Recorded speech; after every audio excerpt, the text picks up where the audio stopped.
పాక్ ఆక్రమిత కాశ్మీర్ ఎప్పటి నుంచో భారత్ పాక్ మధ్య నలుగుతున్న వివాదం. ఈ వివాదానికి పుల్ స్టాప్ పడాలంటే రెండు దేశాల మధ్య చర్చలైనా జరగాలి, లేదంటే యుద్ధమైనా జరగాలి. కానీ అవేవీ జరగకుండానే పీఓకే భారత్లో కలవబోతోంది.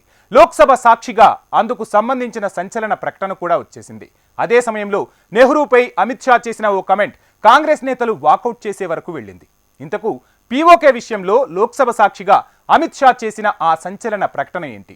పాక్ ఆక్రమిత కశ్మీర్ విషయంలో నెహ్రూను టార్గెట్ చేయడం ద్వారా కేంద్ర హోంమంత్రి ఏం చెప్పాలనుకున్నారు?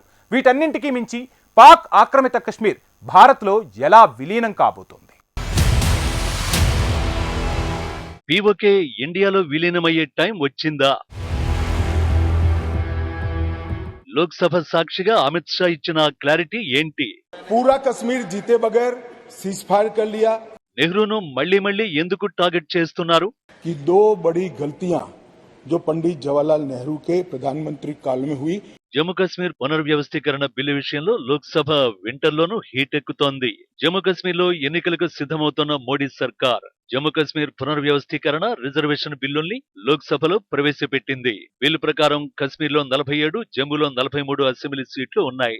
ఇదే సమయంలో పాక్ ఆక్రమిత కశ్మీర్లో 24 సీట్లను మోడీ ప్రభుత్వం రిజర్వ్ చేసింది. గతం కంటే కశ్మీర్లో అదనంగా 1, జమ్మూలో 7 సీట్లు పెంచింది. కొత్త కోటా ప్రకారం పండిట్లకు 2 అసెంబ్లీ స్థానాలు కేటాయించింది. ఈ సందర్భంగా కేంద్ర హోంమంత్రి అమిత్ షా మాట్లాడుతూ బిల్లు లక్ష్యాలపై అందరూ ఏకీభవిస్తున్నారని అన్నారు. పాక్ ఆక్రమిత కశ్మీర్ కూడా మనదేనని లోక్సభలో తేల్చి చెప్పారు. తాను తీసుకొచ్చిన బిల్లు 70 ఏళ్లుగా అన్యాయానికి గురైన, అవమానించబడిన, పట్టించుకోని వారికి న్యాయం చేసే బిల్లు అంటూ వ్యాఖ్యానించారు.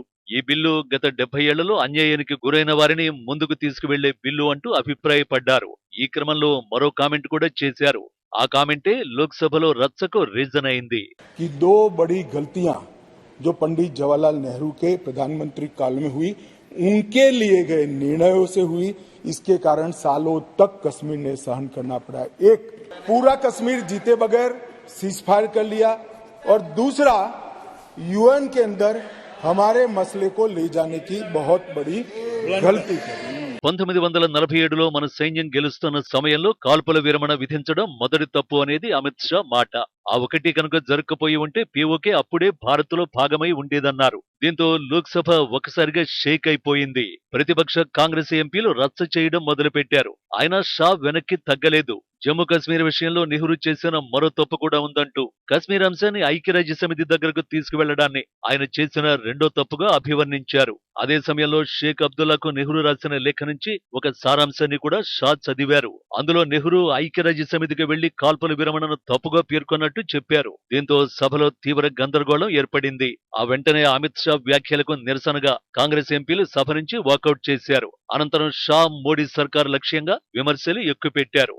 तो सारे घुमा फिरा के चले आते हैं नेहरू पे, और नेहरू जी और क्या उनका गलती, क्या सच, सब खुले आम चर्चा किया जाए।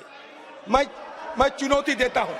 अभी कर लूं चर्चा। अभी दे दिए हैं, अभी चर्चा करने के लिए दे दिए हैं दरखास्त मेरा। నిజానికి పీఓకే విషయంలో అమిత్ షా నెహ్రూను టార్గెట్ చేయడం కొత్తేం కాదు. 2019లో ఆర్టికల్ 370 రద్దు దగ్గర నుంచి పార్లమెంటులో కశ్మీర్ అంశం ప్రస్తావనకు వచ్చిన ప్రతిసారి షా యాక్షన్ నెహ్రూ చుట్టే తిరుగుతోంది. అందుకు కమలం పార్టీ బలమైన వాదన కూడా వినిపిస్తోంది. ఈ విషయంలో ఓసారి చరిత్రలోకి వెళితే నెహ్రూను ఎందుకింతలా టార్గెట్ చేస్తున్నారో తెలుస్తుంది.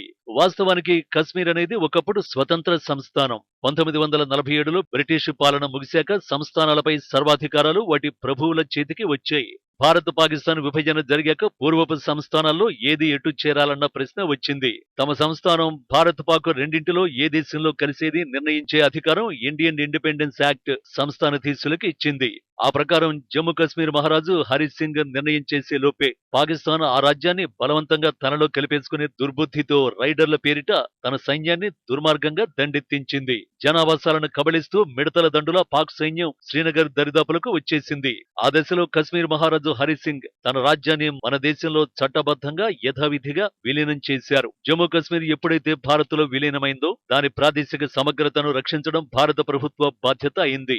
ఆ వెంటనే కశ్మీర్లోకి దూసుకొస్తున్న పాక్ సైన్యాన్ని అడ్డుకునేందుకు ఇండియన్ ఎయిర్ ఫోర్స్ రంగంలోకి దిగింది. అనుకున్నట్టే ఇండియన్ ఎయిర్ ఫోర్స్ శ్రీనగర్ వైపు దూసుకొస్తున్న పాక్ సేనలపై నిప్పుల వర్షం కురిపించింది. భారత సైనికులు సైతం అప్పటికే పాక్ ఆక్రమించుకున్న ప్రాంతాలను తిరిగి సొంతం చేసుకుంటూ దూసుకుపోయారు. మరికొన్ని రోజులు అదే పోరాటం జరిగితే ప్రస్తుతం పాకిస్తాన్ ఆక్రమిత కశ్మీర్ గా చెబుతున్న ప్రాంతం అప్పుడే భారత్ లో అంతర్భాగమై ఉండేది. కానీ అలా జరగలేదు.